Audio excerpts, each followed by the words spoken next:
welcome back to a new episode with me in Navigating Postpartum. If you don't know, my name is Jaree Williams. I am a postpartum coach helping new moms achieve balance and making sure that they're thriving, not surviving. And today's topic is about overstimulated moms, okay? Because it happens. If you haven't been there, it's going to happen, okay? It's no way around it. And I know I didn't really experience overstimulation until I became a mom. I was in education, I was teaching, but it's different when it's your own children because you can get overwhelmed really quickly. But for me, I know when I'm moving into that direction. And I know for me, when I get in a mood where I'm just silent, don't want to talk to my husband or just shut down for a second and I just need the kids to relax or go to sleep so I can have a moment to myself. And this happens because I'm either super tired, I'm tapped out for the day. Like in the mornings, I'm like a boost of energy. And then by the end of the evening, I'm just like, okay, I'm tired. Been repeating myself, been cleaning up, I've been doing all these things. Or both. I might be tapped out and tired and just be overstimulated. Have you been overstimulated? And what does that look like for yourself? Ask yourself that so that when you go into that direction, you can kind of figure out what you need because it's exhausting after a while. Really repeating yourself. I know if you have a toddler, you understand, or just if you're a mom on duty 24/7, like it can be a lot. And I know some other signs, so I asked you about like how does that look? And I want to tell y'all some signs of overstimulation might include feelings of anxiety, irritation, frustration, along with the lack of patience. That's the one right there. And difficulty focusing and a sense of being about to snap, like you're on edge. And I just want you to know that you're not alone when you feel like that in those moments. I just want you to be able to know how to navigate afterwards to bounce back after those moments. Because you can sit in that moment and really process like this is how I'm feeling and this is why because XYZ triggered me. But I really want you to figure out what can I do in those moments, okay? I know I've been reading a lot of parenting books, especially like with a toddler, to learn what are the ways that I can navigate this without being a mom who's always yelling or threatening and just doing those things that I just don't see myself doing. And I can't remember the book right now, but I'll be sure to tell more you guys more about it on my Instagram that I read. And I think it's called Raising Good Humans. That really helped me kind of figure out in those moments how can I not be triggered. So one way I get triggered is when my son, my toddler, when he's having like a meltdown. That used to really trigger me. So now I'm just learning, like in those moments, you can be by them and let them have that meltdown, and you work on your breathing or find things to do. Like I know I found a new thing that helps when those moments happen. So say he's being triggered and having a whole meltdown, and letting him process his emotions. Sometimes we just put on some headphones, listen to music, or breathe, or pray, meditate, or sometimes I even open my Bible to read scriptures to really help me when I'm overstimulated.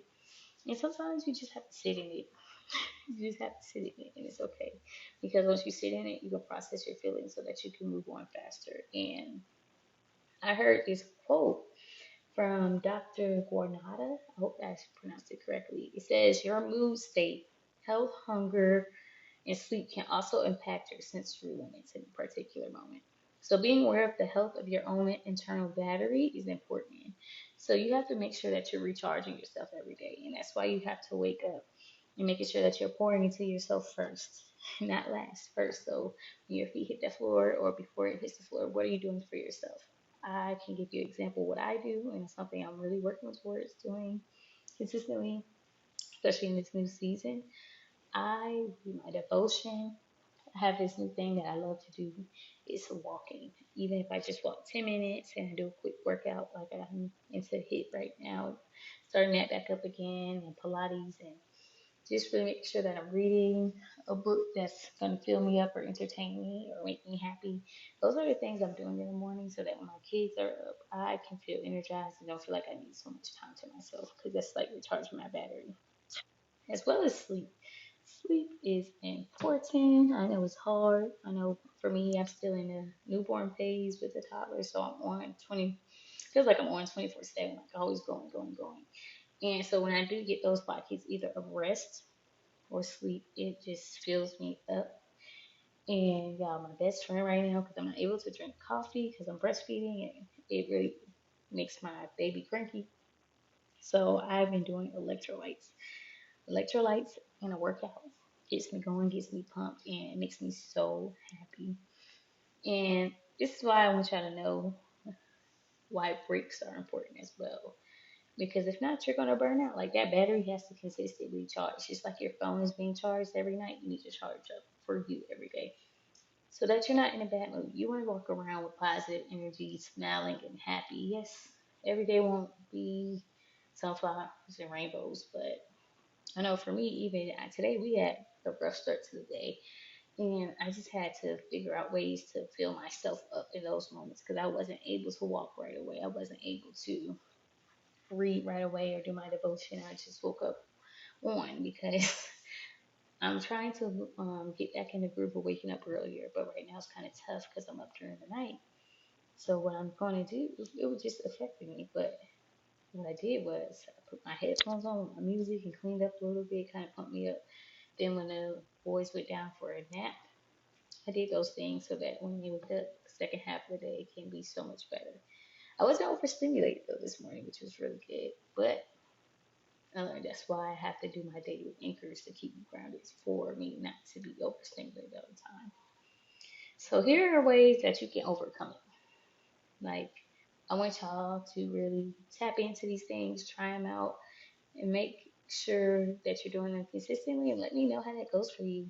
Because I am rooting for you. I know you can do it, and I know it's hard. I know it's hard, but you are doing a great job, and I want you to know that. And I sincerely mean that. So the first thing to do is sit in the moment to process why you're overwhelmed, overstimulated, and figure out what you need to do to feel better. It's okay to cry. It's okay to just breathe.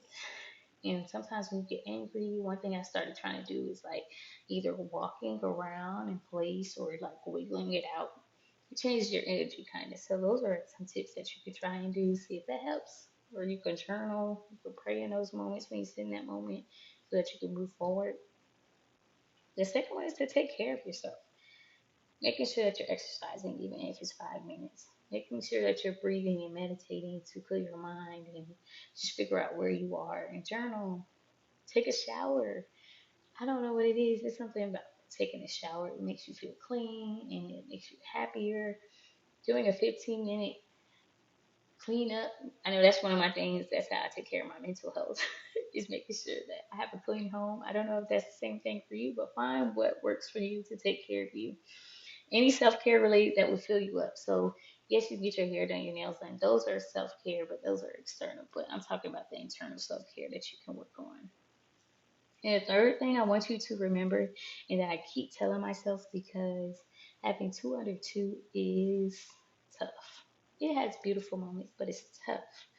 And what I always have to tell myself, and my husband tells me, and we tell each other, is that it's all temporary, despite how you feel in that moment. And in the season, it's going to pass. They won't. Every day they're getting older. So remember that when you're frustrated, and know that it's okay to be overstimulated. But I want you to make sure that you can work towards being equal. All right. Let me know your thoughts.